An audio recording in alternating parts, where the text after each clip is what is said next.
for heroes prove. What is going on, everyone? It is time to talk about... Alright, hold on. This is normally where I would say something like the state's nickname. But today we're talking about South Dakota, and they have quite a few. I've heard them called the Artesian State. I've heard them called the Coyote State, the Sunshine State, which that one doesn't make sense to me. They're awfully far north to be called the Sunshine State. Some people have called it the Blizzard State, which makes more sense. They have harsh winters. But the official nickname of South Dakota is the Mount Rushmore State. And that one makes a whole lot of sense because that's all you ever think about when someone says South Dakota. Okay, maybe the Badlands or Sturgis, but mostly Mount Rushmore. South Dakota is a great place to visit and see some sights. But before you jump on a freight train to make a new life in the Dakotas, you should watch my top 10 reasons not to move to South Dakota. Number 10. East versus West. The Missouri River runs right down the middle of South Dakota, and for some strange reason, each side looks down on the other side. It's this whole smack-talking weirdness. I don't understand it, but I'll tell you one thing, both sides come together to look down upon the people from North Dakota. The whole thing's just odd. Number 9. They're not too good with numbers. An organization in New York just released the results of their nationwide survey where they tested no less than 40 people in each state on their math skills. South Dakota didn't do too good. More specifically, South Dakota ranked dead last. On top of that, they ranked last place on teacher pay. I think there may be a connection there. I'm not sure. Number 8. Mount Rushmore. If you've seen a picture or two of Mount Rushmore, there's no need to go. It's really not too exciting. Even if you've never seen or heard about Mount Rushmore, and like you pulled into the parking lot, you were sleeping in the back seat, you got out and you saw it for the first time, then yeah, you'd be amazed for like 10 minutes. The funny thing about Mount Rushmore is it's more well known than the state that it's actually located in. It's really weird. Number 7. Teen drivers. If you ever want to find some stats to convince the federal government to raise the minimum age to drive to like 20, 21, or 30, South Dakota has more than enough. South Dakota is ranked 49th. South Dakota has the second most teen fatalities in the nation. They also have the highest number of teen DUIs in the nation. That's not good. Number 6. Corruption. Poll after poll shows South Dakota as one of the worst in the country when it comes to state corruption. I did a little research and found they were ranked 8th or 9th back in 2014, depending on what poll you read.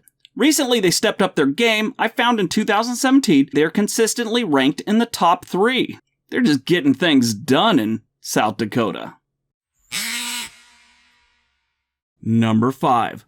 Gambling problems. South Dakota has the second most casinos per capita in the U.S. They have 7.79 casinos per every 1,000 residents. Only Nevada has more. They're also second, only behind Nevada again, for people seeking treatment for gambling addiction. This seems to be the second major activity right behind drunk driving in this state, which kind of leads us to number 4.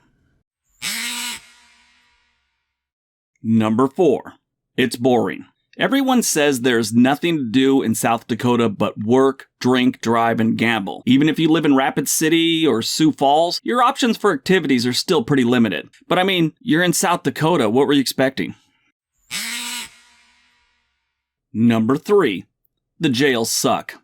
South Dakota is not where you want to do some time. I mean, nobody really wants to do jail time anywhere, but especially not in this state. They rank 49th in the country right behind Pennsylvania. The thing that makes me uncomfortable is the fact that they also rank 47th in sexual violence in prison. That's a pretty scary stat. Now, if it wasn't for that, I mean, honestly, I really wouldn't mind doing a little prison time. I could catch up on some reading and some sleep, learn how to make a shank and toilet hooch. I mean, sounds like a good time if people left me alone.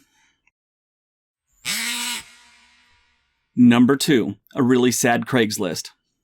I always like to look at a local Craigslist to get a feel for the city or state while I'm there. If you see what people are selling, what services they're offering, and what's going on in their missed encounters section, you really get an idea of how these people live. The missed encounters is one of my favorite things to read on the whole internet. If you don't know what that is, it's a place where people can post about someone maybe they saw or encountered, never got the information, maybe go out on a date, strike up a relationship, have a friendship, some sort of thing like that. They always write simple things like, I was on the bus in a green jacket, you had on an orange sweater. We talked about John Philip Sousa. You got off on 3rd Street. I didn't get your name. and hopefully that person will see that and contact you and you guys can talk. That's how it works. South Dakota has some great ones. Here's a couple of my favorites. You were loading feed on a dock. I was lost. I asked for directions, and I laughed at you when you said okie dokie. Then you turned red and stuttered and said I smelt like a pine tree. That was the whole thing. That was it. Here's my second favorite. I was hauling pigs on the interstate. You were in a red car having a problem with your shirt or your bra, or both your shirt and your bra. You saw me looking at you, you smiled and pulled away real fast. That's terrific. And number 1, it's pretty vacant. South Dakota is the 16th largest state in the nation, and it's ranked 47th in population. Like most states up this way, they have more livestock than people. And that sucks if you like people. If you don't like people and you're into things like cow tipping and being a hermit, congratulations, you found your new home. I just think such a small population plays a part in South Dakota's other problems. The gambling problems, the teen drinking and driving, the boredom, and maybe even the government corruption, they may in part have something to do with the sparse population. That's just the way I see it. I could be wrong. Alright, so that's my video on the top 10 reasons not to move to South Dakota. South Dakota is a great state with great people and great scenery. It's just not for everyone. Like I said in a lot of my videos, maybe heaven for one person, maybe hell for another. It's just how you look at it. Don't forget to share this on your social media. Don't forget to give me a like, a thumbs up. Everybody have a great day. Be nice to each other.